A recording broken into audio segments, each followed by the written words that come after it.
Mesdames et messieurs, bonsoir et bienvenue. On se retrouve encore dans cette nouvelle édition au sommaire de l'actualité.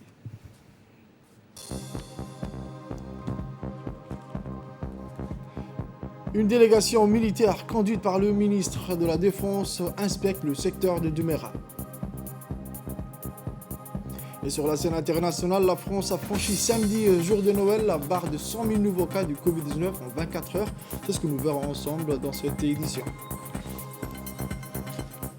Merci encore, mesdames et messieurs, si vous nous recevez chez vous pour cette édition de 22h. On commence avec nécrologie. Le président de la République, son Excellence M. Ismaël Omar Guelleh, a rendu un vibrant hommage à la mémoire du feu Hilmi Ali Ardeh, une des figures de proue de la lutte pour notre indépendance nationale.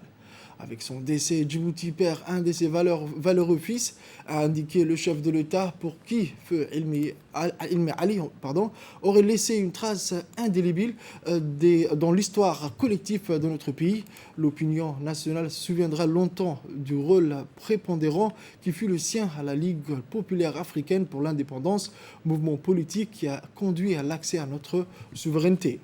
A-t-il souligné, mais également son amour pour la patrie était à la mesure des légales fraternités qu'il réservait à l'ensemble des Djiboutiens, a-t-il poursuivi. Quant à sa carrière réussie de parlementaire, elle est le fruit de son attachement profond au consensus et à l'intérêt général. Un des membres fondateurs du Rassemblement populaire pour le progrès, c'est tout naturellement qu'il s'est toujours acquitté avec brio aussi des fonctions du président de l'annexe d'Ambouli, qu'il a longtemps assuré, a également mis en lumière le président Ismaël Omar Guelleh. Le chef de l'État a prié Dieu, Allah Tout-Puissant, d'accueillir le défunt notable djiboutien dans son paradis éternel avant d'exprimer ses condoléances les plus attristées à sa famille, ses proches et amis. La personnalité connue et appréciée à Djibouti, feu Hilmi Ali, était un patriarche à la tête d'une importante famille comptant de nombreux enfants et petits-enfants. Inna lillahi wa inna ilayhi raji'un. Nous entamons les actualités à la une de ce journal. Tôt dans la journée du dimanche 26 décembre 2021, le ministre de la Défense chargé des relations avec le Parlement, son Excellence M. Hassan Omar Mohamed, accompagné du chef d'état-major général des armées, le général de corps armés, général Zekri Cheikh Ibrahim, a effectué une visite d'inspection à bord de l'hélicoptère Dauphin à Doumera, dans la région d'Obok, où le régiment interarmé d'Obok, placé sous le commandement du commandant Ilyas Omar Youssouf, est déployé. Cette visite avait pour objectif de s'acquérir de la situation sécuritaire de la zone et de s'imprégner du quotidien des forces de défense et de sécurité du pays déployées le long de la frontière et sur l'étendue de la zone de Mera face à l'ennemi afin de s'acquitter de leur devoir de défendre l'intégrité du territoire national et de préserver sa sécurité. En effet, les forces armées djiboutiennes opèrent et travaillent en parfaite symbiose avec la gendarmerie nationale et la garde-côte pour sécuriser cette zone et empêcher l'infiltration ou l'avancée des belligérants. Depuis les événements de 2008 suite à l'incursion de l'Érythrée dans notre territoire, un important dispositif a été mis en place comprenant un poste de commandement tactique situé à Mlhulé, d'où émanent les ordres.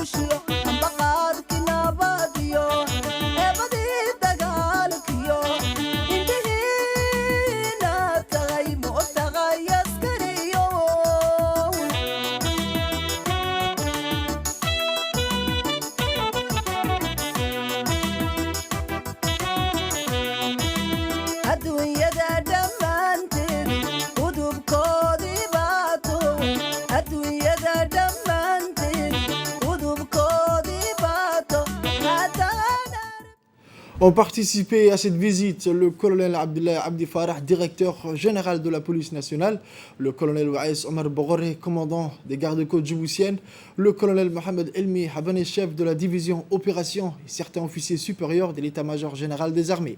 À son arrivée, la délégation conduite par le ministre a été accueillie par le commandant Ilyas Omar Youssouf, chef de corps du régiment interarmé d'Obok. Par la suite, le ministre de la Défense, chargé des relations avec le Parlement, accompagné du chef d'état-major général des armées, a effectué la revue des troupes. Au terme de la revue des troupes, le ministre a assisté à une brève présentation faite par le commandant Ilyas Omar Youssouf, relatant la situation sécuritaire générale de la zone de Mera, les missions dévolues du régiment d'Obok et les réalisations accomplies par le nouveau chef de corps de ce régiment depuis sa nomination en septembre 2021. Outre leur mission de préservation de l'intégrité du territoire national, le régiment interarmé de Bok est impliqué dans la lutte contre la contrebande des produits illicites, le trafic humain et l'assistance à la population locale, surtout dans la prise en charge médicale ainsi que les évacuations sanitaires et l'approvisionnement en eau. Au terme de la présentation au poste de commandement tactique de Melhoulé, son Excellence Hassan Omar Mohamed, ministre de la Défense chargé des relations avec le Parlement, a entamé une visite de poste avancée de la zone de Mera. À cet effet, le ministre a tenu à s'adresser aux militaires déployés sur la première ligne du front, faisant face aux belligérants. Cette visite a d'abord débuté par le camp de Mera, suivi par la zone à Daïtou, où est installé un détachement de la gendarmerie nationale, renforcé par des éléments du régiment de Bok. Par cette visite, le ministre Hassan Omar Mohamed a voulu signer par sa présence qu'il mesure l'importance et les sacrifices au quotidien démontrés par ces militaires à vouloir défendre au péril de leur vie notre chère nation. Au dernier lieu, le ministre s'est rendu au monument des martyrs érigé à la mémoire de nos vaillants militaires tombés au champ de bataille avec honneur afin de leur réciter la Fatiha et implorer le Tout-Puissant qu'il leur rétribue du paradis éternel. Amen.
Autre actualité de ce journal, le ministre du Budget, son Excellence M. Abdelkarim Aden Cher, accompagné par l'ensemble de ses collaborateurs, était aujourd'hui en audience devant la commission chargée de l'économie, des finances et du plan de l'Assemblée nationale.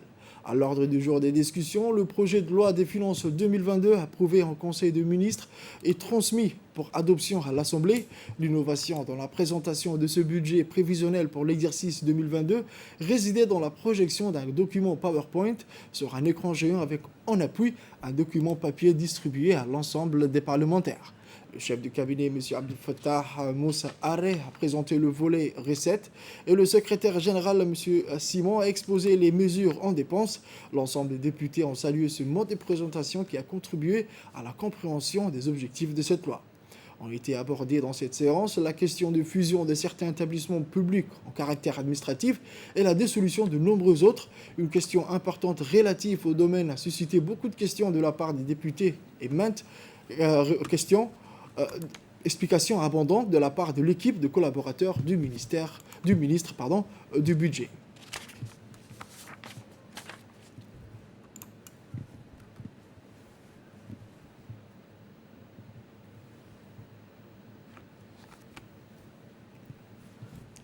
Santé à présent. Le ministre de la Santé, Dr Ahmed Roble Abdillah, a présidé ce matin une cérémonie de réception des matériels et équipements médicaux destinés au renforcement du plateau technique de la maternité Dar al-Hanan.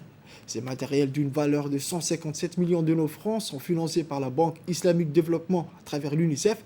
Étaient présents à cette cérémonie la directrice générale, Mme Hawa Hassan, le directeur technique, Dr Wabiri Jama, et le directeur de l'unité de gestion du ministère de la Santé, M. Abdelrahman Hussein Arale. Ce lot de matériel et équipement est destiné à améliorer et renforcer le fonctionnement des services de la maternité, tels que le service gynéco-obstétrique, le service de néonatologie, le laboratoire, etc., et contribuera également ainsi à la réduction des taux de mortalité maternelle et néonatale qui constituent l'une des priorités du ministère de la Santé. Le ministre de la Santé, Dr Ahmed, a indiqué qu'en procédant à la mise à disposition de ces équipements, son département voudrait contribuer à l'amélioration de la santé de la mère et du nouveau-né. Ces matériels et équipements vont améliorer également le fonctionnement du plateau technique ainsi que la prise en charge des services bénéficiaires. Composé des matériels, des lits d'accouchement, des machines d'anesthésie-réanimation, des bombes de perfusion, un ensemble d'équipements qui vont nous permettre de prendre en charge les patientes qui viennent à la maternité d'Ar-Hanan. Cet ensemble de matériels ont coûté au ministère de la Santé, qui a contribué à son acquisition, un coût total de 157 millions de nos francs Djibouti, Et ces lots de matériel rehausseront de manière exponentielle le plateau technique de la maternité de Dar-Hanan. Toujours dans l'actualité nationale, après les représentants et les partenaires internationaux, le ministre du Travail chargé de la formalisation et de la protection sociale, son Excellence M. Ismaël Ibrahim Roble, a ouvert ce matin au Palais du Peuple un atelier de partage du pacte de confiance nationale de l'emploi avec les représentants des travailleurs. L'objectif de cette rencontre était de porter au partage du pacte qui renferme les dispositifs et les mécanismes retenus collectivement visant à renforcer la dynamique d'emploi et développer des synergies avec tous les acteurs du monde du travail à Djibouti, notamment les représentants des travailleurs et la société civile. C'est pourquoi, dans l'esprit inhérent au tripartisme, et conformément à notre démocratie sociale et la réforme de notre politique de l'emploi et du travail, il nous importe de le partager avec encore enfin de s'approprier, d'innover l'emploi, de construire et d'agir pour une croissance fondée sur le travail décent, le plein emploi productif et le développement durable.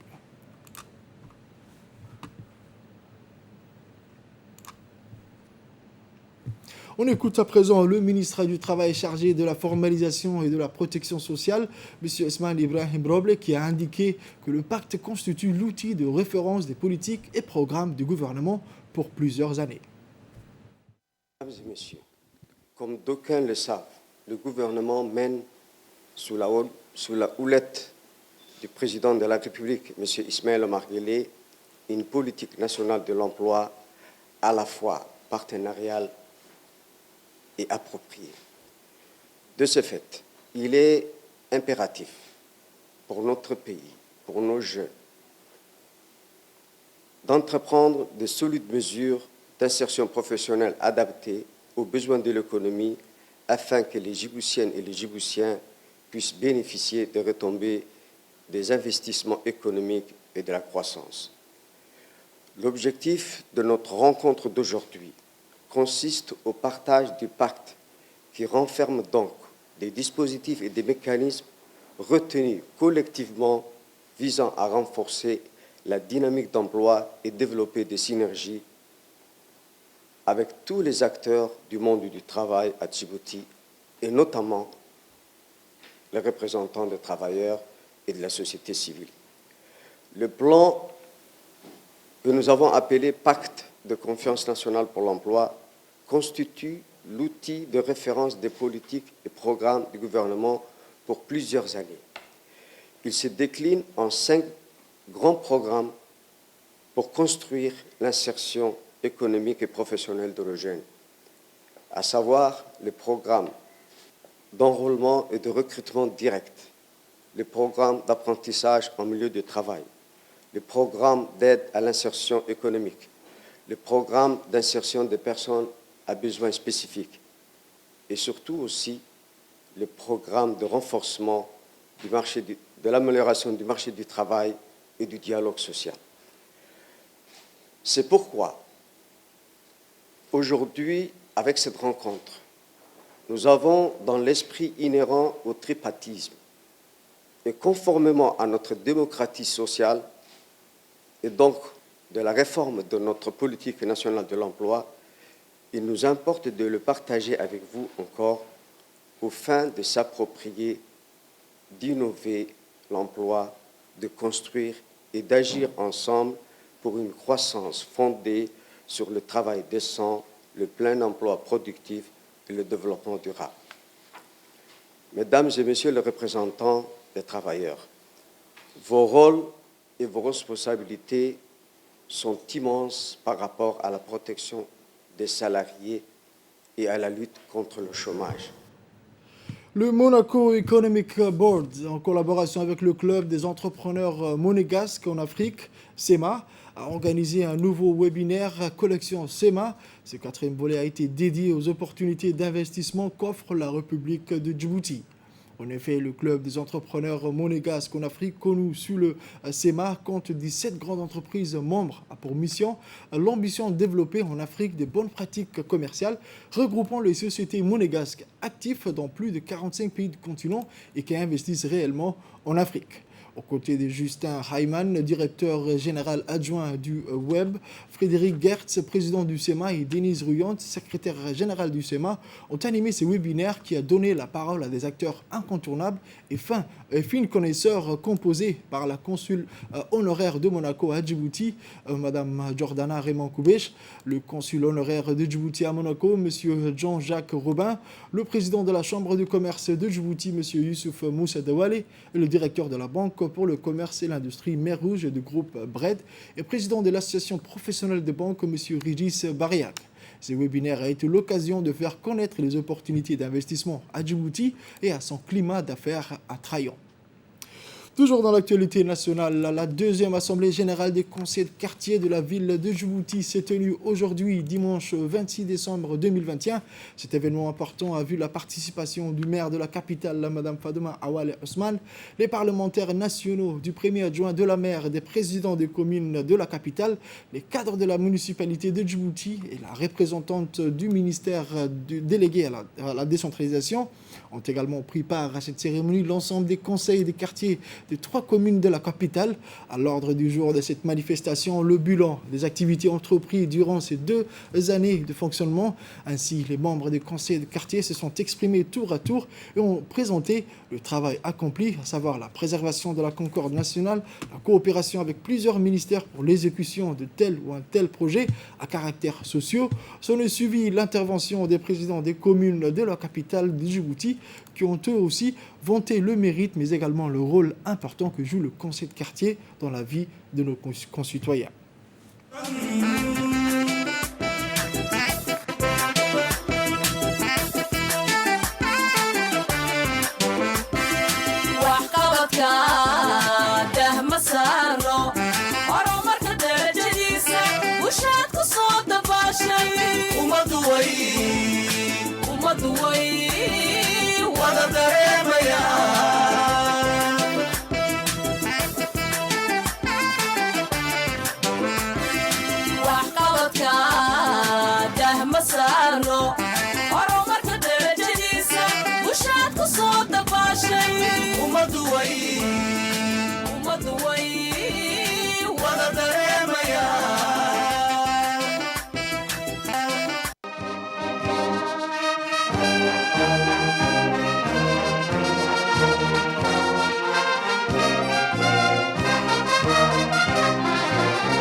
Dans son intervention, la maire a rappelé que cela fait maintenant un peu plus d'une année que se tenait la première assemblée générale des conseils des quartiers et elle a énuméré également le bilan des activités entreprises durant ces 2 années de fonctionnement. On écoute.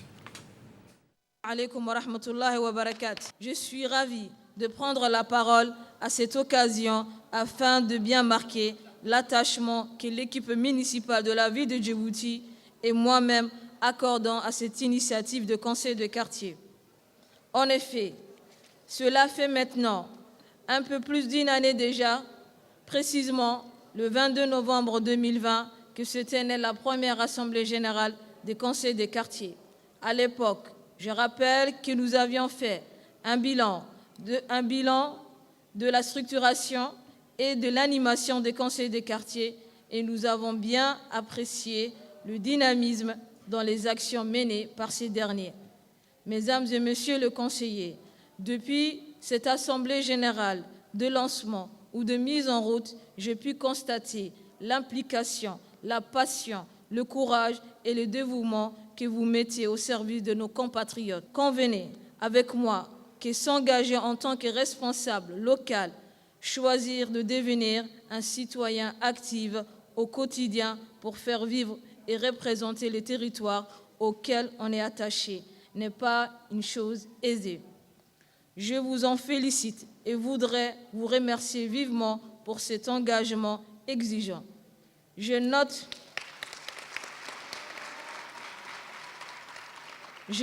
avec beaucoup de satisfaction qu'après 3 années de fonctionnement effectif, l'enthousiasme, le volontariat ainsi qu'une appropriation de l'outil de conseil des quartiers par la population. Cette Assemblée générale est donc l'occasion d'écouter, d'échanger et de dialoguer. Nous pouvons et nous devons débattre sur les sujets qui nous préoccupent et surtout échanger sur nos perspectives. Parlant de perspectives, permettez-moi de rappeler que notre ambition est de faire des conseils de quartier la cheville ouvrière de rapprochement effectif des politiques publiques en général et celle de la municipalité en particulier auprès de chaque citoyen. Mais vous le savez déjà, je suis et je serai toujours présente à vos côtés, pas seulement dans les bons moments, mais aussi pour vous aider et vous soutenir dans vos tâches difficiles, mais ô combien exaltantes. Nous ne pourrions réussir à accomplir cette noble mission tout seuls. Nous avons besoin du concours et de la bénédiction de toutes les autorités nationales, en commençant par les ministres du gouvernement qui sont toujours fidèles pour un soutien actif et inconditionnel du développement de notre pays, notre chère République de Djibouti. Ce plaidoyer est également un appel à maintenir votre mobilisation, votre engagement et le volontariat qui ont toujours caractérisé vos actions. J'ai foi en l'avenir, mais en un avenir meilleur et inclusif à travers le conseil de quartier qui deviennent aujourd'hui les cellules de la ville. En venant à votre rencontre aujourd'hui, je souhaite vous dire que je vais continuer à être un maire qui consacre plus de temps au contact direct avec vous. Je voudrais aussi vous dire un grand merci pour tout ce que vous faites et tout ce que vous ferez. Cap vers le nord, à présent à Tadjoura, en partenariat avec le ministère délégué chargé de la décentralisation et avec l'appui de PNUD, le conseil régional de Tadjoura a clôturé un compte rendu de son mandat 2017-2022 du 23 décembre 2021 dans la ville blanche avec les différents services concentrés à la présence du préfet Hassan Dabele et la directrice du ministère de la décentralisation Fardousa Ahmed, la députée Hadi. Cette initiative s'inscrit dans la volonté de promouvoir la bonne gouvernance et la recevabilité auprès de la population. Les services concentrés attendent des élus qu'ils rendent des comptes sur la tenue de leur engagement et les qualités de leur gestion. C'est dans ce contexte du devoir que les élus se sont rendus pour présenter le bilan de mandat 2017-2022.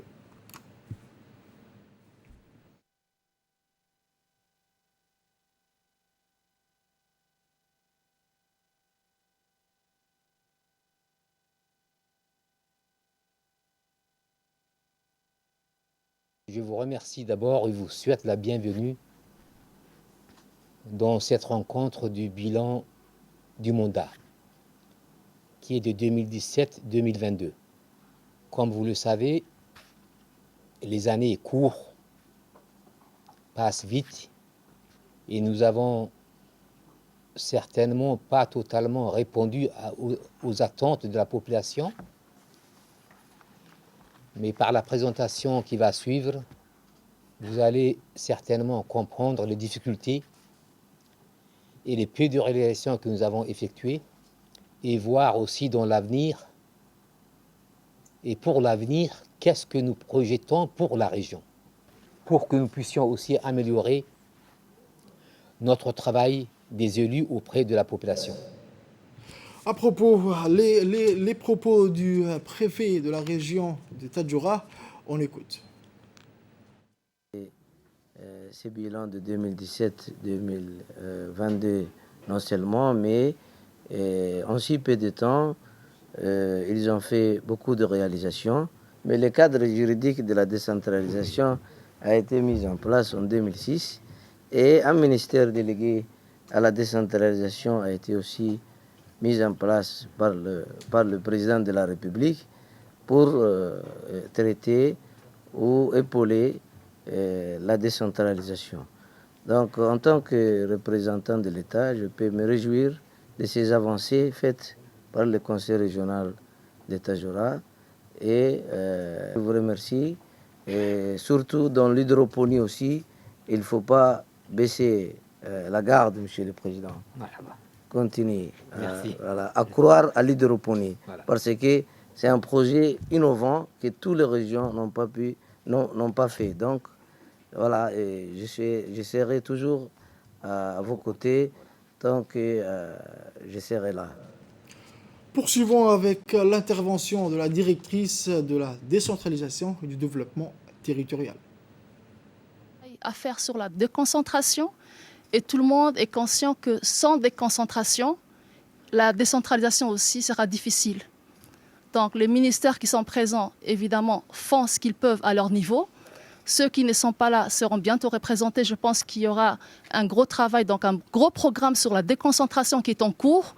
Donc je pense qu'en 2022, peut-être nous verrons donc, là encore tout ce qu'on pourra faire sur la consolidation de la déconcentration.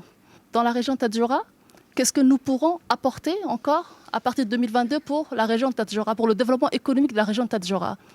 Donc, dans ce bilan qui a été fait par le président du conseil régional, M. Omar Hussein, nous avons vu donc, pas mal de choses qui ont été réalisées.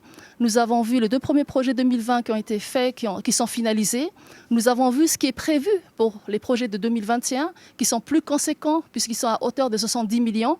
Donc effectivement, les investissements sont là. Donc, pour les projets, surtout les plus gros, qui sont là pour 2022 et pour la suite, pastoralisme sur l'hydroponie, je pense. Le générateur en eau atmosphérique, c'est tout nouveau pour Djibouti. Hein. Effectivement, le Conseil régional Tadjoura a fait beaucoup de choses. Retour à la capitale, où le ministère du Commerce et du Tourisme intensifie ces dernières semaines les opérations de contrôle sur le terrain en vue de constater de visu l'évolution des prix de denrées alimentaires de première nécessité. C'est dans ce cadre que les agents de contrôle du ministère du Commerce veilleront au respect de ces prix homologués, prendront en flagrant délit les spéculateurs et les déférer immédiatement devant la justice pour sanctions et pénalisations conformément à la réglementation en vigueur. Ce dimanche 26 décembre 2021, les inspections se sont déroulées au niveau de quartier de PK12 et les contrôleurs ont constaté des hausses de prix non justifiées au niveau de certains commerçants. À cet effet, tous les points de vente en infraction ont été fermés et les contravenants se sont vus infliger des pénalités importantes. À l'issue de ces opérations, le ministère compte d'ailleurs procéder à une large concertation nationale avec toutes les parties prenantes concernées par cette problématique, secteur public, administratif et privé, etc., avant de faire des recommandations au gouvernement pour la maîtrise de l'inflation post-Covid. Sport à présent, dans le cadre du trophée IHF de la zone 5, version masculine, qui comprend Djibouti et 8 autres pays de la région. La fédération djiboutienne de handball se prépare cette année à participer à 2 équipes nationales, cadets et juniors, qui se dérouleront du 15 au 24 février à Addis Abeba. pour défendre les couleurs nationales. C'est dans cette optique que les présélections nationales, accompagnées du staff technique de la FDH, ont pris la route très tôt ce samedi 25 décembre 2021 pour se rendre à Addis Abeba pour un stage de 2 jours. La logistique a été assurée par la garde-côte djiboutienne qui ont mis à la disposition à cette délégation un bus climatisé. Quant à la gendarmerie nationale, elle a assuré l'accueil et l'hébergement des équipes nationales et du personnel de la Fédération djiboutienne de handball. Ce stage permettra à ces jeunes de bénéficier d'un environnement agréable, de formation pratique adaptée sur le haut plateau d'Addis Abeba afin d'être mieux adaptés au climat et à l'altitude.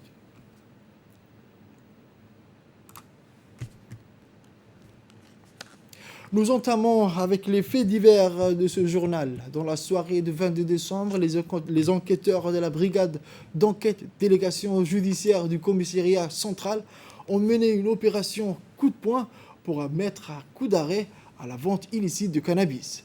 Et suite à un regroupement d'informations fiables que les éléments de la brigade de stupéfiants décident d'ouvrir une enquête pour démanteler ce réseau de trafiquants de cannabis. Les investigations menées par les OPJ ont permis la découverte d'un dépôt refermant une quantité de cannabis estimant à environ 50 kg et d'une valeur monétaire de plus de 3 millions de nos francs. En effet, cette opération menée avec brio par les hommes de la police nationale a permis l'arrestation de 6 individus impliqués dans le cadre de cette affaire de trafic de stupéfiants et seront déférés à la justice. Ces hommes avaient en effet mis en place un réseau de distribution bien organisé qui desservait plusieurs quartiers de la capitale. Ce coup de filet a permis d'identifier l'un des plus grands importateurs de cannabis qui était également à la tête d'un large réseau de distribution. Cette opération de grande envergure s'inscrit dans le cadre de la lutte contre les stupéfiants menée par la police nationale sous la houlette du directeur général de la police nationale, le colonel Abdi Farah, qui fait de cette lutte contre le cannabis une priorité des services d'enquête de la police nationale. On écoute à présent le lieutenant Mohamed Abderrahman, des enquêteurs de la brigade d'enquête et des délégations judiciaires du commissariat central, qui a rappelé que la police nationale ne cessera pas de lutter contre ce trafic de cannabis. On écoute. Du 22 décembre, les enquêteurs de la brigade d'enquête et des délégations judiciaires du commissariat central ont mené une opération coup de poing pour mettre fin à la vente illicite de cannabis. C'est suite à un recoupement d'informations que les éléments de la brigade des stupéfiants décident d'ouvrir une enquête pour démanteler ces réseaux de trafiquants de cannabis. Les investigations menées par les OPJ ont permis la découverte d'un dépôt contenant une quantité de cannabis estimée à environ 50 kg et d'une valeur monétaire de plus de 3 millions de francs djibouti. Les investigations menées avec brio par les hommes de la police nationale a permis l'arrestation de 6 individus impliqués dans le cadre de cette affaire de trafic de cannabis.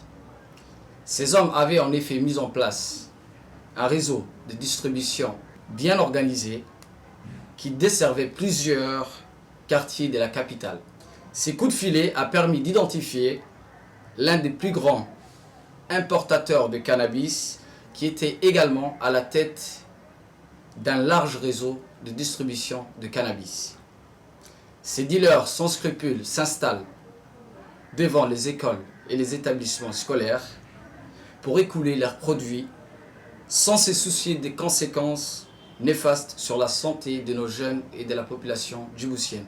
Cette opération de grande envergure s'inscrit dans le cadre de la lutte contre les stupéfiants menée par la police nationale sous la houlette du directeur général de la police nationale, le colonel Abdillahi Abdi Farah, qui fait de la lutte contre le cannabis une priorité des services d'enquête de la police nationale. La police nationale ne cessera ses efforts pour lutter contre ces fléaux que constitue le cannabis.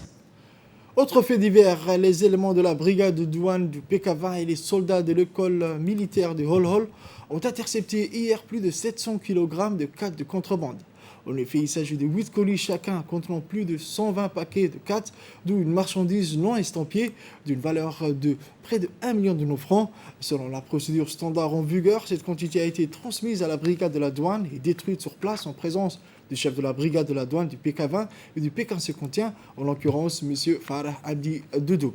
À l'occasion de cette remise de saisie à la douane nationale, le lieutenant Saad a indiqué que malgré l'agenda chargé dans la formation des militaires, les soldats de l'école mènent depuis toujours une lutte acharnée contre le commerce illicite.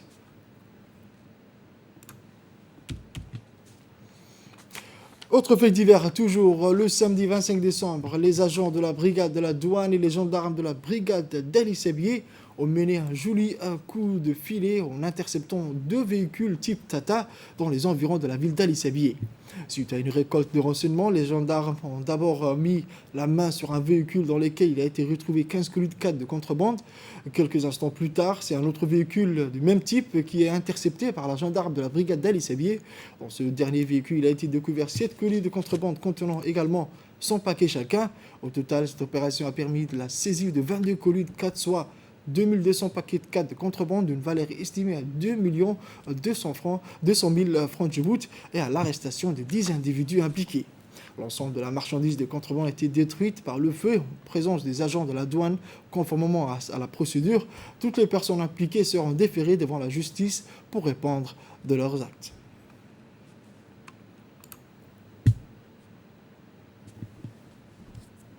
Sur la scène internationale à présent, je vous le disais dans le titre, avec 100 000 nouveaux cas en 24 heures, le pays a atteint un seuil inédit depuis le début de l'épidémie en mars 2020, selon les chiffres publiés samedi soir par Santé publique France.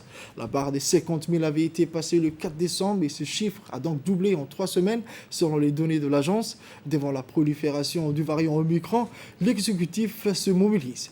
Emmanuel Macron tiendra lundi par visioconférence un conseil de défense sanitaire à 16h, une heure avant le conseil des ministres qui doit adopter le projet de loi instaurant le pass vaccinal. C'est la fin de cette édition, mesdames et messieurs. Merci de l'avoir suivi et restez avec nous pour la suite du programme.